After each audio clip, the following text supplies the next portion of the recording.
ఏపీలోని కూటమి ప్రభుత్వం మరో కీలక నిర్ణయం తీసుకుంది. రాష్ట్రంలోని వివిధ ఇరిగేషన్ ప్రాజెక్టులకు పాత పేర్లను పునరుద్ధరిస్తూ కీలక ఉత్తర్వులు జారీ చేసింది. వైఎస్ఆర్ పలనాడు కరువు నివారణ ప్రాజెక్టు పేరును గోదావరి పెన్నా నదుల అనుసంధాన ప్రాజెక్టుగా నేమ్ చేంజ్ చేసింది.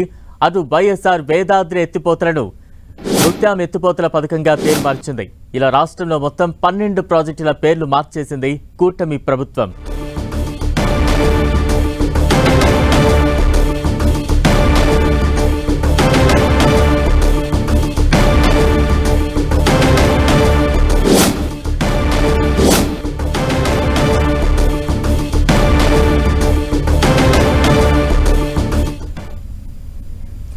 ఇరిగేషన్ ప్రాజెక్టుల పేర్ల మార్పులకు సంబంధించి మరింత అప్డేట్స్ అందించేందుకు మా ప్రతినిధి విజయ్ చంద్రన్ సిద్ధంగా ఉన్నారు. విజయ్, ఆంధ్రప్రదేశ్లో ఏ పార్టీ అధికారంలో ఉంటే కనుక ఆ పార్టీకి సంబంధించినటువంటి నేతలు వారికి సంబంధించినటువంటి వాళ్ళ పూర్వీకుల పేర్లు పెట్టుకోవడం అనేది మొదటి నుంచి కూడాను ఒక ఆరోపణలు ఎదుర్కొన్న నేపథ్యం. గతంలో తెలుగుదేశం పార్టీ కూడాను ఇలాగే ఎన్టీఆర్ పేరు కార్యక్రమాలకు పెట్టడం జరిగింది. తర్వాత చంద్రబాబు నాయుడు కూడా తన ముఖ్యమంత్రిగా ఉన్న సమయంలో తన పేరు కూడా కొన్ని పథకాలకు పెట్టుకోవడం జరిగింది. తర్వాత జగన్మోహన్ రెడ్డి ప్రభుత్వం వచ్చిన తర్వాత ఆయన కూడా తన తండ్రి పేరును ప్రాజెక్టులకు పెట్టడము, పలు పథకాలకు పెట్టడము ఇవన్నీ చేయడం జరుగుతూ ఉంది. ఇవన్నీ కూడాను ఆరోపణలు వచ్చిన నేపథ్యం.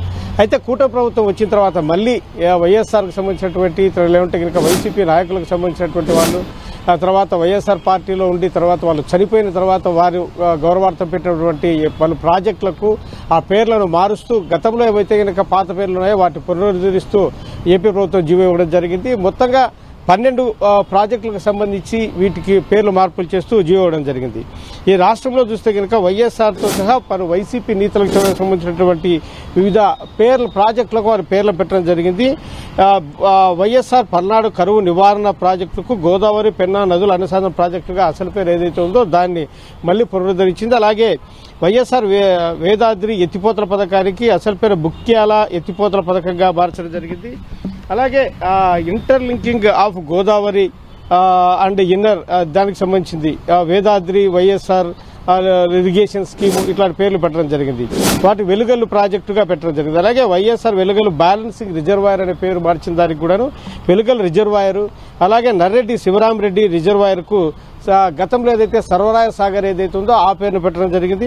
అలాగే నల్లపురెడ్డి శ్రీనివాసరెడ్డి నెల్లూరు బ్యారేజ్ దీనికి కూడా వైఎస్ఆర్ పార్టీ పేరు మార్చడం జరిగింది. దాన్ని గతంలో పేరు ఏదైతే ఉందో నెల్లూరు బ్యారేజ్ అని చెప్పేసి దాన్ని అలాగే మార్చడం జరిగింది. అలాగే మేకపాటి గౌతమ్ రెడ్డి చనిపోయిన తర్వాత ఆయన గౌరవార్థము మేకపాటి గౌతమ్ రెడ్డి సంగం బ్యారేజ్ పేరు మార్చడం జరిగింది. దానికి సంగం బ్యారేజ్ అని గతంలో ఉండేది, ఆ పేరును అలాగే పునరుద్ధరిస్తూ ఏపీ ప్రభుత్వం జీవోలో పేర్కొనడం జరిగింది. అలాగే గొర్రెపాటి బుచ్చి అప్పారావు రిజర్వాయర్ తాటిపూడి దీనికి సంబంధించినటువంటి గతంలో ఏదైతే ఇంకా తాటిపూడి రిజర్వాయర్ పేరు ఇట్లా 12 ప్రాజెక్టులకు మొత్తంగా పేర్లు మార్చడం జరిగింది. దీంతో ఇప్పటి నుంచి కూడాను పాత పేర్లు ఏవైతే ఉన్నాయో ఆ పేర్లు ఈ ప్రాజెక్టులకు కొనసాగడం జరుగుతుంది. విజయ్, అంటే పేర్లు మార్పులకు సంబంధించి వైసీపీ నేతలు ఏమైనా రియాక్ట్ అయ్యారా? అంటే దానికి సంబంధించి ఇంతవరకు వైసీపీ నేతలు అయితే కనుక ఎటువంటి కామెంట్స్ చేయలేదని చెప్పొచ్చు. ఎందుకంటే గతంలో తెలుగుదేశం పార్టీ ఇదే పందాన్ని అనుసరించింది. అంటే పలు స్కీములకు సంబంధించి తర్వాత వైఎస్ జగన్మోహన్ రెడ్డి ప్రభుత్వం కూడా ఇదే స్కీములకు పలు పేర్ల మార్పులు తర్వాత స్కీములకు ప్రాజెక్టులకు ఇవన్నీ చేయడం జరిగింది. కాబట్టి ప్రస్తుతానికైతే కనుక వైసీపీ ఈ పేర్ల మార్పు వ్యవహారం మటుకు ఎటువంటి కామెంట్ చేయకుండా సైలెంట్గానే ఉంది ప్రస్తుతానికి. అంటే విజయ్, ఈ పేర్ల మార్పుని ఏ రకంగా అర్థం చేసుకోవాలి? ప్రభుత్వాలు మారుతున్న కొద్దీ మీరు చెప్పినట్టుగా పేర్లు మారుతూ ఉండడం అనేది కొన్ని ఆరోపణలు కూడా మీరు చెప్తూ ఉన్నారు ఆ రకంగా ఉన్నాయని. దీనికి సంబంధించి ఏపీలో స్థానిక ప్రజల నుంచి కావచ్చు, ముఖ్యంగా మేధావులు కావచ్చు, రాజకీయ విశ్లేషకులు కావచ్చు, ఏ రకంగా రియాక్ట్ అవుతూ ఉన్నారు?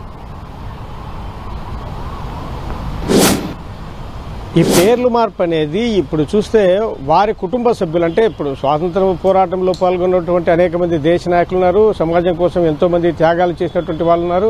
వాళ్ళందరినీ ఇప్పుడు రాజ్యాంగ నిర్మాత బాబాసాహెబ్ బిఆర్ అంబేద్కర్తో సహా నెహ్రూ, గాంధీ ఇటువంటి అనేక మంది నాయకులు ఉన్నారు. రాష్ట్రానికి చెందినటువంటి వాళ్ళు కూడా పలువురు ఉన్నారు. అయితే వారందరినీ కూడా కాలగర్భంలో కలిపేసిన తర్వాత ఏ పార్టీ అధికారంలోకి ఉంటే కనుక ఆ పార్టీకి చెందినటువంటి కుటుంబ సభ్యులు, వాళ్ళ బంధుమిత్రులు, వాళ్ళకు సహకరించిన వాళ్ళు వాళ్ళ పేర్లు పెట్టుకుంటున్న మీద మొదటి నుంచి కూడాను ప్రజల్లో ఒక అసహనం అయితే వ్యక్తం అవుతుందని చెప్పొచ్చు.